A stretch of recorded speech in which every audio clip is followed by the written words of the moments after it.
तू चलता है दुनिया के पीछे और तेरी आत्मा रोती है भीतर। तू सोचता है कि तुझे कुछ चाहिए, लेकिन तेरे भीतर तो पहले से ही सब कुछ है। फिर भी क्यों तू बेचैन है? क्यों तू थक जाता है इस जीवन से? क्योंकि तू उन 5 विकारों का बंदी बन चुका है, जिनसे तू अनजान होकर भी गुलाम बन गया है। दोस्तों, आज की इस अनोखी यात्रा में हम कबीर साहिब की वाणी की रोशनी में उतरेंगे उन 5 विकारों की गहराई में, जो हमें भीतर से खोखला कर रहे हैं। लेकिन रुकिए, ये कोई साधारण ज्ञान नहीं, ये वो जागृति की आग है जो यदि एक बार जल गई तो फिर आपको इन विकारों से हमेशा के लिए आजादी मिल सकती है। तो आइए इस आत्मिक यात्रा पर निकलते हैं।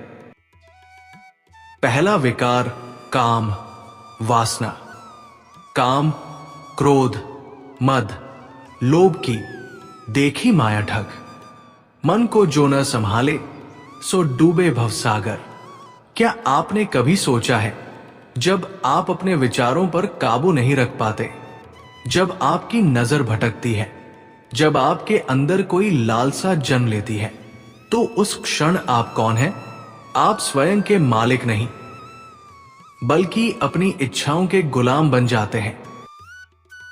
वासना ये केवल शारीरिक आकर्षण नहीं है, ये आत्मा की शुद्धता पर काली छाया है। लोग इसे प्रेम समझ बैठते हैं, लेकिन ये प्रेम नहीं, ये मोह है, ये बंधन है, ये एक ऐसा मीठा जहर जो धीरे धीरे हमें भीतर से खोखला कर देता है।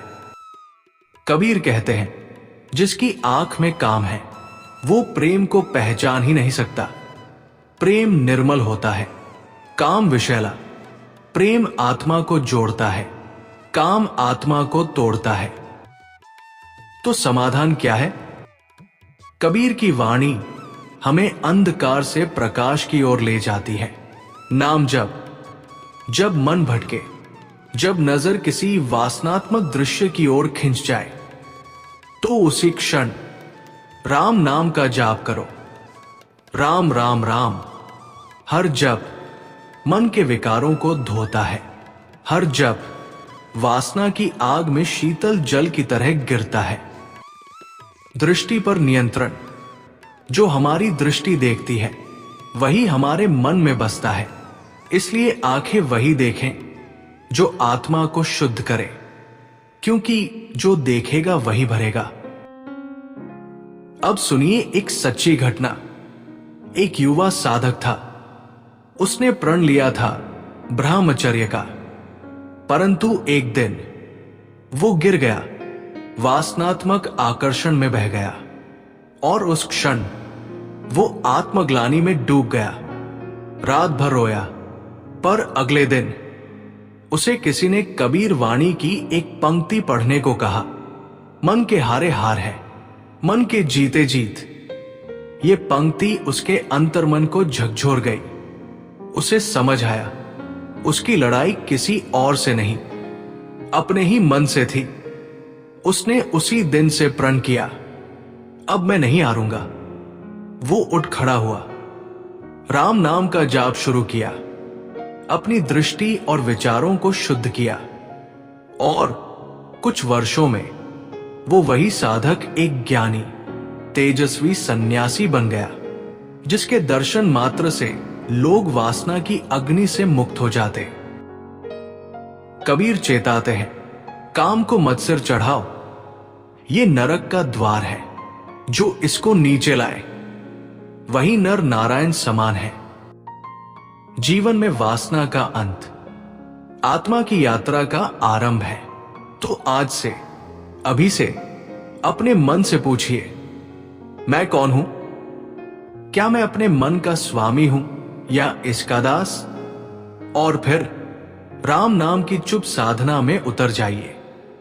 शांति वही है, प्रेम वही है, मुक्ति वही है। वासना से ऊपर उठो, प्रेम को पहचानो और आत्मा की शुद्धता में डूब जाओ। यही कबीर की राह है, यही मुक्ति का मार्ग है। दूसरा विकार, क्रोध। गुस्सा, क्रोध न कीजिए, बहुत पछताना, ताते मन को रोग बढ़ाना। वासना शरीर को जलाती है, लेकिन क्रोध आत्मा को भस्म कर देता है। वासना आपको भीतर से खोखला बनाती है और क्रोध बाहर की दुनिया को तोड़ देता है। क्रोध एक क्षण का तूफान जो रिश्तों की कश्ती को डुबो देता है।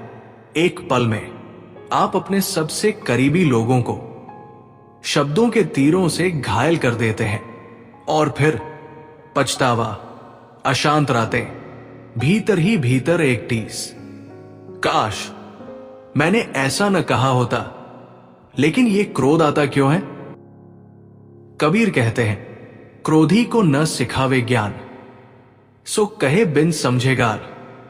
जो भीतर से अशांत है, जिसका मन विकारों से भरा है, वो हर बात पर भड़कता है। जिसे प्रेम की समझ नहीं, वो गुस्से को ही शक्ति मान बैठता है। पर सच्चाई ये है, क्रोध कोई शक्ति नहीं, ये एक कमजोरी है, एक ऐसा जहर जो सबसे पहले खुद को ही मारता है। तो फिर मुक्ति का मार्ग क्या है? कबीर की वाणी फिर से हमें राह दिखाती है। सांसों पर नियंत्रण। जब क्रोध आए तो उसी क्षण रुक जाइए, गहरी सांस लीजिए। सांसों की लय से मन की ज्वाला को बुझाइए। हर गहरी सांस एक कदम शांति की ओर। मौन का अभ्यास। जहां बोलने से टूट जाए प्रेम, वहां मौन साधिए, क्योंकि कई बार मौन उत्तर से अधिक शक्तिशाली होता है। कबीर चेतावनी देते हैं, क्रोध में जो बोले बुरा, मन पछताए रोज। समझ संभाले जो जिए, सो न फंसे संजोग।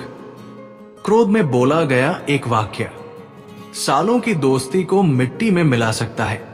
लेकिन जो व्यक्ति समझदारी से मौन साधता है, वो न केवल अपने रिश्ते बचाता है, बल्कि अपनी आत्मा की अग्नि को शांत भी करता है।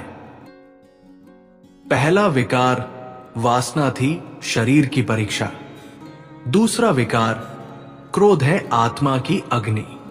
एक शरीर को जला रहा था, दूसरा रिश्तों को भस्म कर रहा है। अगर आपने पहले विकार वासना पर राम नाम और दृष्टि नियंत्रण से विजय पाई, तो अब वक्त है क्रोध पर जीत का।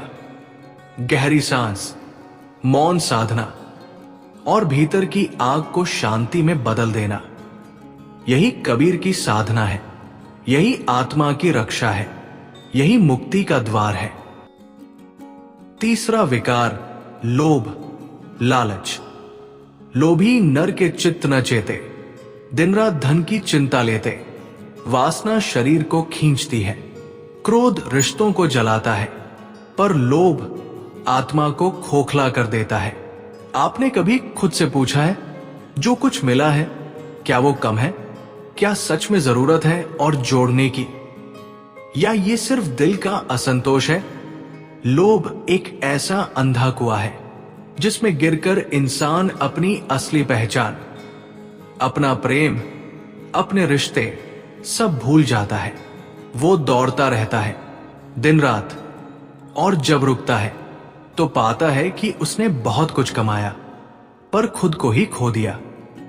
कबीर कहते हैं, जो लोभ में फंसा वो मोह में बंध गया, और जिसने मोह को छोड़ दिया वही आत्मा को जान गया। लोभ सिर्फ धन का नहीं होता, लोभ पद का भी होता है, सम्मान का भी, दूसरों से ऊपर होने का भी। और जब ये लोभ मन में बस जाता है तो फिर आत्मा की आवाज सुनाई ही नहीं देती। आपके पास सब कुछ हो सकता है, पर मन कभी संतुष्ट नहीं होता। तो क्या है समाधान? दान की आदत डालिए। हर रोज, चाहे वो 1 रुपया हो, 1 रोटी हो या 1 मुस्कान, कुछ न कुछ दूसरों को दीजिए, क्योंकि लोभ पकड़ता है और दान मुक्त करता है। दान से मन खाली होता है, और खाली मन ही ईश्वर का घर बनता है। संतोष की साधना। जो मिला है उसमें प्रसन्न रहना सीखिए।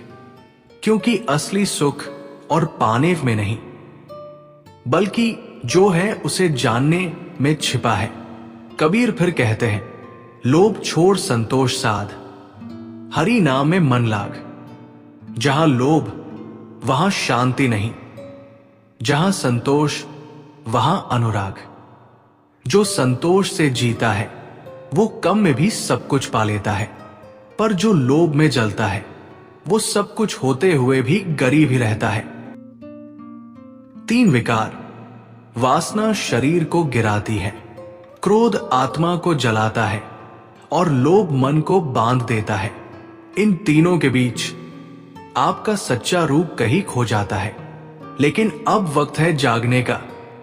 नाम जप, मौन साधना, दान और संतोष, यही है वो 4 अस्त्र जिनसे विकारों पर विजय पाई जा सकती है।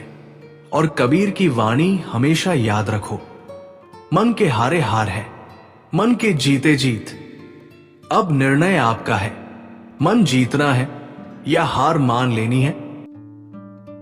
4था विकार मद, अहंकार। मद को देखो कैसे नचावे, अंधा कर दे, सत्य भुलावे। जब इंसान को अपने होने पर गर्व नहीं बल्कि घमंड हो जाए तो समझिए कि मद उसकी चेतना को खा चुका है। कभी सोचा है, जिस शरीर को लेकर आप घमंड करते हैं वो कल मिट्टी में मिल जाएगा। जिस ज्ञान पर आप इतराते हैं वो किसी और के सामने तुच्छ लग सकता है, और जिस पद, धन, सम्मान पर आप अकड़ते हैं वो समय बदलते ही छिन सकता है। फिर भी अहंकार क्यों? कबीर कहते हैं, अहंकार का जहां वास वहां हरि का न हो निवास। मद ऐसा विकार है जो इंसान को ईश्वर से दूर और अकेला कर देता है। आपके पास सब कुछ हो सकता है, पर अगर आप उसे लेकर दूसरों को छोटा समझते हैं तो असल में आप ही सबसे छोटे हो जाते हैं। मद के चिन्ह क्या है? जब आप सलाह नहीं सुनना चाहते, जब आपको लगता है कि आप सबसे सही हो, जब आप दूसरों की विनम्रता को कमजोरी समझते हो, जब आप माफी मांगने में छोटा महसूस करते हो, ये सब मद के संकेत हैं। तो समाधान क्या है? विनम्रता की साधना। दूसरों को सुनना शुरू करें, गलती मानना सीखें, मुझे सब पता है कि भावना छोड़िए। सेवा का अभ्यास। जो खुद को ऊंचा समझता है वो सेवा नहीं कर सकता। सेवा करने से अहंकार टूटता है और दयालुता जन्म लेती है। नाम जप और आत्मचिंतन। जब आप बार बार राम या हरि का नाम लेते हैं, आपको याद आता है कि आप दास हैं, मालिक नहीं। कबीर फिर कहते हैं, जिन्हें निज अहम पर नाज है वे हरि से बहुत दूर है। जो झुका वही ऊंचा हुआ, और जिसने घमंड किया वो चूर है। वासना, क्रोध, लोभ और अब मद, 4 विकार जो जीवन रूपी दीपक की ज्योति को धीरे धीरे बुझा देते हैं। पर हर विकार का इलाज है, हर अंधकार का अंत है, और वो अंत है आत्मज्ञान, विनम्रता और भक्ति। नाम जप, मौन, दान, संतोष, सेवा, विनम्रता, ये सभी वो आधार हैं जिन पर विकारों से मुक्त जीवन खड़ा होता है।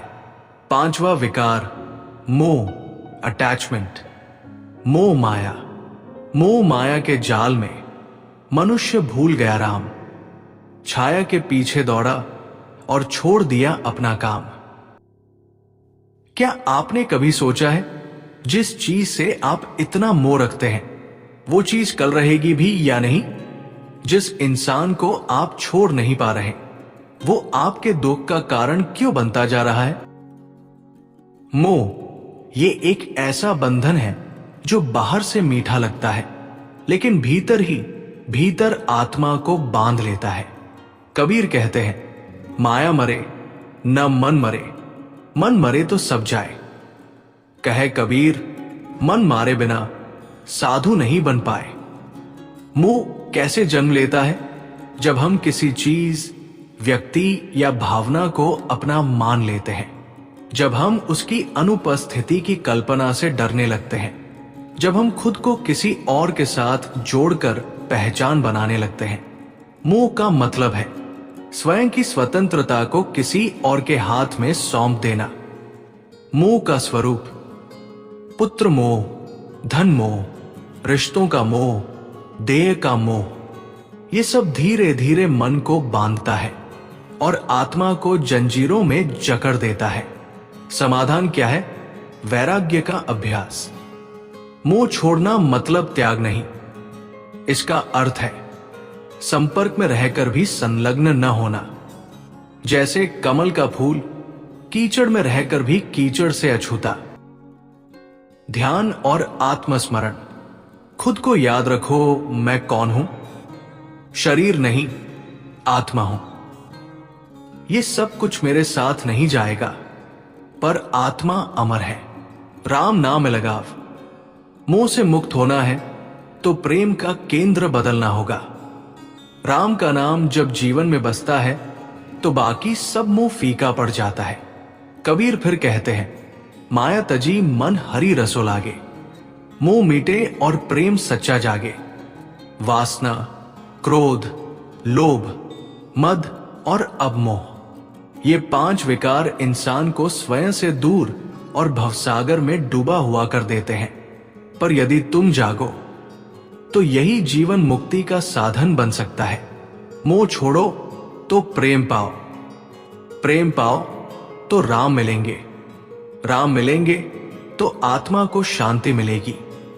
और कबीर की यही वाणी फिर से गूंजती है, कबीरा मोह न कीजिए, दे धर्म धन जात। जो कुछ है ये झूठ है, सच्चा राम सुमात। अब सवाल यह है, क्या इन विकारों से मुक्ति संभव है? उत्तर है हां, लेकिन यह तभी होगा जब आप केवल सुने नहीं, अनुभव करें। हर विकार पर रोज एक छोटा कदम उठाएं। जीवन बहुत छोटा है, इन 5 विकारों से छुटकारा पाकर ही आप सत्य, शांति और परमात्मा को पा सकते हैं। आइए साथ में एक प्रार्थना करें। हे प्रभु, काम, क्रोध, लोभ, मोह और अहंकार से मुक्ति दो। मन को शुद्ध करो, आत्मा को जागृत करो। कबीर की वाणी मेरे जीवन में उतर आए, यही मेरा जीवन सार्थक हो। दोस्तों, अगर ये वीडियो आपके दिल को छू गया हो तो इसे ना सिर्फ लाइक और शेयर करें, बल्कि एक संकल्प ले, हर दिन एक विकार पर जीत हासिल करने का। कमेंट में जरूर लिखें, मैं 5 विकारों से मुक्त होने का संकल्प लेता हूं। राम रटत जग उबरै और विकार में फंसत नर्क में जावे। कबीर कहे, जाग तू प्राणी, राम नाम बिना कुछ ना भावे।